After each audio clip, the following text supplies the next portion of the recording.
this to Mommy. It's a wedding ring. Magpapose ka kay Mommy. Emma, will you be my wife again?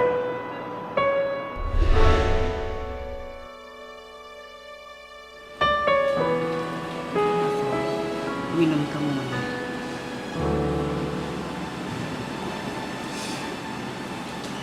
Anak, hindi mo dapat sininigawan si Rome. Hindi mo siya dapat sinisi. Gumaan ba ang pakiramdam mo nung sinigawan mo siya? O sinisi mo siya? Nakatulong ba ang galit mo para mabawasan ang sakit na nararamdaman mo? Hindi ba? Binagtagan mo lang, anak. May dahilan ng Diyos sa lahat na ito. Nagdasal ako na pero hindi niya ako pinakinggan. Bakit niya ibibigay sa akin si Austin? Kung babawiin lang niya. Kinuha niya ang baby ko.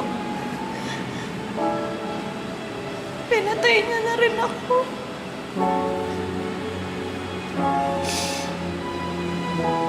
At mabubuhay na rin akong parang patay. Dahil kahit kailan hindi ko na makikita ang anak ko.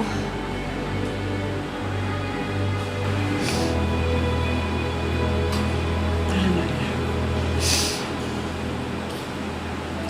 Tama.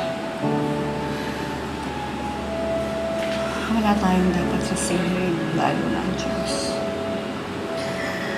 Hindi ko alam kung bakit nangyari ito sa akin. Pero ang ginagawa mo, anak, sinasaktan mo lang ang sarili mo.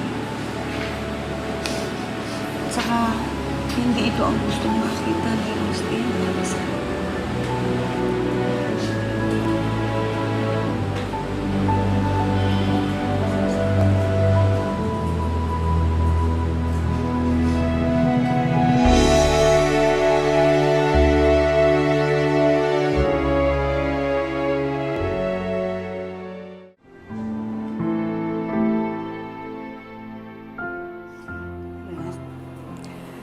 Halika na. Umalis na tayo. Hayaan mo na muna siya dito. Ayoko, Nay.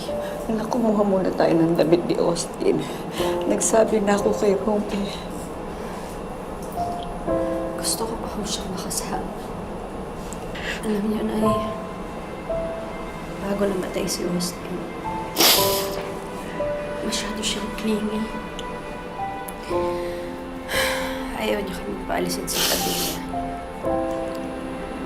Alam na kay Ate na yun na yung mga huling oras niya. Kung alam ko lang na yun ang mga huling oras niya. Sana hindi ko siya binitawan. Sana hiniwako ko siya ng mahigpit. Matagal kaming nagkwentuhan.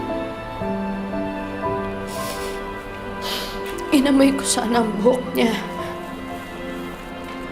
Hinalikan ng maraming beses.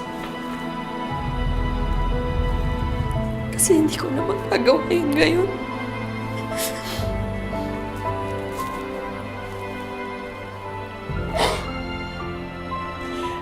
Siguro na, anak. Natitake for granted natin ang mga bagay na yun. Pero yung bagay na yun ang tumatatak sa puso natin. Pero bago siya nawala, nakita ko, anak, masaya siya dahil napasaya niya siya ni Roma.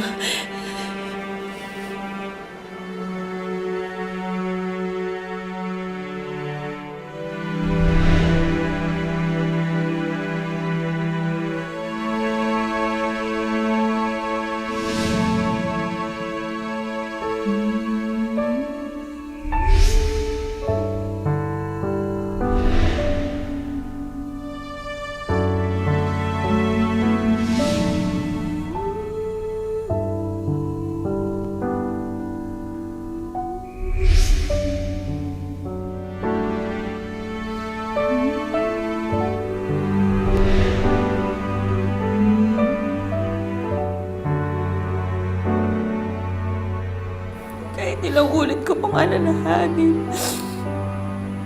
Hindi ko na magagawa yung mga simpleng bagay kasi hanggang to na lang yun. Hindi na madudugtungan pa.